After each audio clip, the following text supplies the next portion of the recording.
God be with you. Good to be with you tonight. We are going to continue looking at the book of John. We're going to start at the end of chapter 10, because really I think that's where the thought for tonight. We are going to begin there in chapter 10 and verse 40. This is just where Jesus had left Jerusalem, where the Jews, again, after everything that he'd done and said, they was going to trying to kill him. So we pick up in 40. It says, and he went away again beyond the Jordan to the place where John was baptizing at first, and there he stayed. So he left Judah, went down to the Jordan. It says, then many came to him, and they said, John performed no signs, but all the things that John spoke about this man was true. He said, he had spoke, and John did look and spoke about Jesus, the Messiah. And he said everything that John said. It's kind of neat that John was a preacher. Didn't do the miracles, he was so well known, so well respected, but he was like us today, in the sense we don't have the power of Jesus, but other than what Jesus did, we preach it. John didn't have the power, but the power of the word, and he spoke it, and the people came to him, and these people realized this.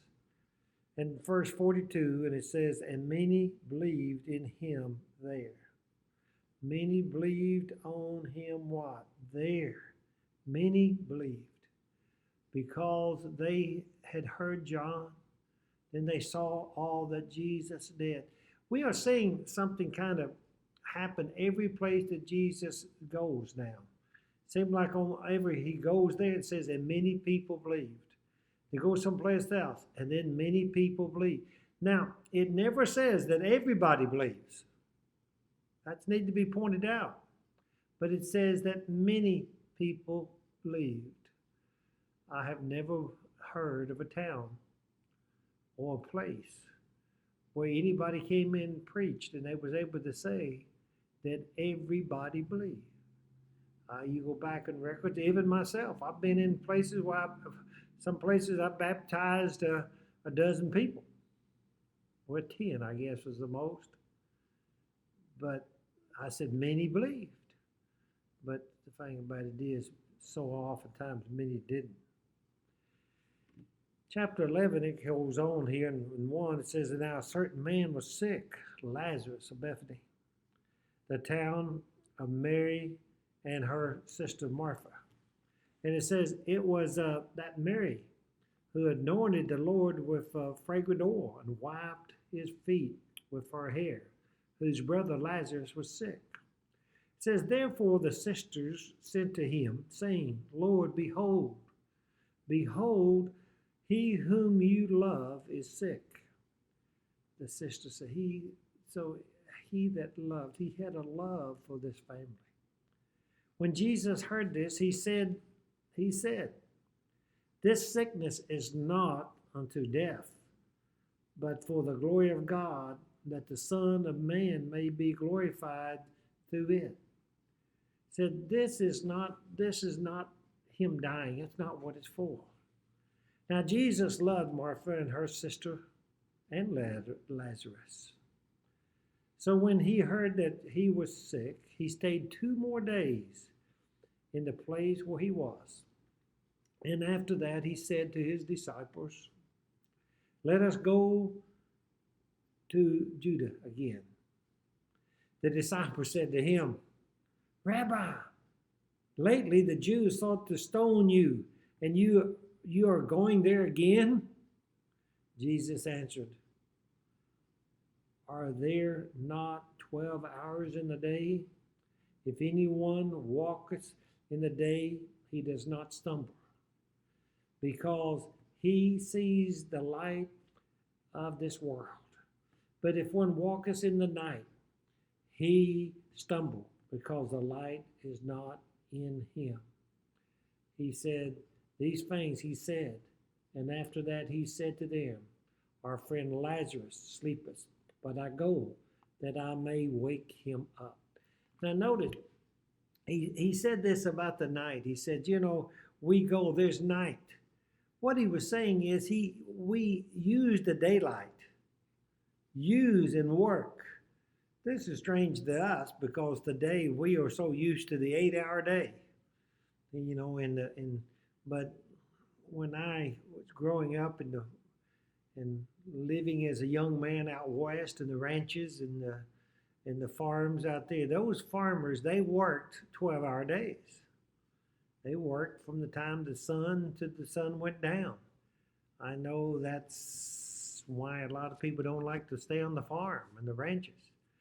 But they worked when there was day. Then at night they rested. So he said this, it's light. That is, my time to doing something it's light, and I have to be doing it. And he told him, he said, our friend Lazarus sleepeth, but I go that I may wake him up. His disciples said, Lord, if he sleepeth, he will get well. Basically, that's so many of the sicknesses. If somebody's resting, they will get well. They said, hey, he's going to get well. However, Jesus spoke of his death, but they thought that he was speaking about taking rest and sleep. Then Jesus said to them plainly, Lazarus is dead. Well, Lazarus is dead, and I am glad for your sake that I was not there, that you may believe. Needlessly, let us go to him. He said, I'm glad because this is happening so that you can believe. And they did believe. I think they called him rabbi. They believed, but their belief, their faith was not yet fully there. They did have so much respect for him. The next verse is one that I think is so strange to many because I'm going to say the name Thomas. Somebody in religious, when you say Thomas out there, the audience, you say Thomas, what do you think of? Thomas was doubting what? Doubting Thomas. But look at Thomas, what he said, I think in 16. And then Thomas, who is called the twin, said to his fellow disciple, let us also go that we may die with him. And by the way, he wasn't talking about him being Lazarus. The way that is said and worded in the Greek, he was talking about let us go die with him. He thought that Jesus would be killed if he went back. That's what they had just said. Why are you going back? The Jews are trying to kill you. But Thomas finally looked and said, let us go that we may die with him. That's quite a bit of faith. I know later we see doubting Thomas, but I don't see a doubting. I see he was willing to follow his rabbi. He thought maybe that he was Son of God, but he fully didn't understand it. But he was willing to go. And then it says, so when Jesus came, he found that he had already been in the tomb 4 days. Now, Bethany was near Jerusalem, about 2 miles away, and many of the Jews had joined the women around Martha and Mary to comfort them concerning their brother. Then Martha, as soon as she heard that Jesus was coming, went and met him, but Mary was sitting in the house. Now Martha said to Jesus, Lord, if you had been here, my brother would not have died. How much faith did she say? If you would have been here, that's faith.